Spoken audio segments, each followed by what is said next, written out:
Hello folks, Sean Van Oslo here with Restaurant Customer Factory, where we have specific duties for customer engagement. We've got a hypothetical scenario here which I think will hold some value to you with consideration. So there are all these large events going around town. For example, the example we're going to be using is the barbecue festival, which is happening on July 8th, and they're estimating 15,000 people there.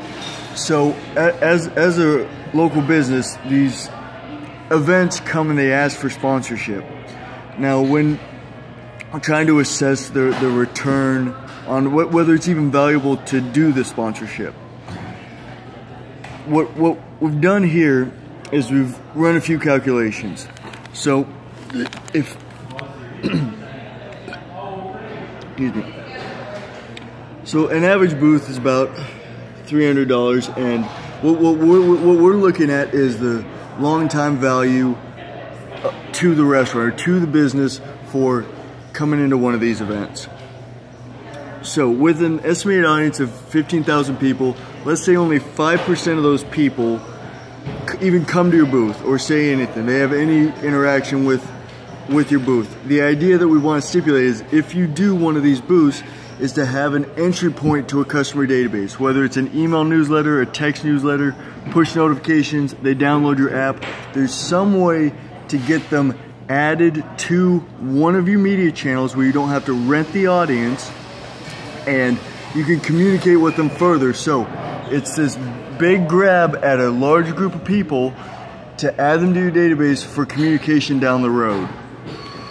Now let's say only 5% of the 15K people join your database. That's 750 people. And let's say only another 5% of those people actually come into the restaurant and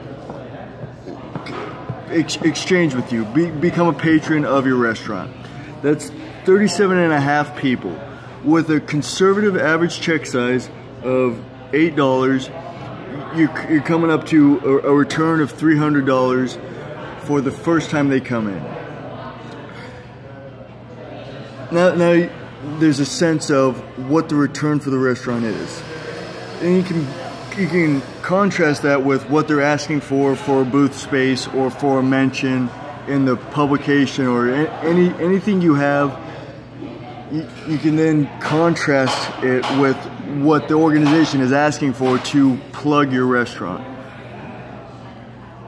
That's not taking into account how many times they'll revisit, how many times you'll be able to communicate with them again now that they're in your database. So if this is an interesting subject, if you'd like to talk about this further, you can comment below. Not at the point right now where it's going to be a big sales message. It's simply, I'd like to get these ideas discussed. So I'd love to have a back and forth about running some of the hypothetical situations and seeing if some of these activities hold true value to the restaurants. Take care. All right, thanks. Bye.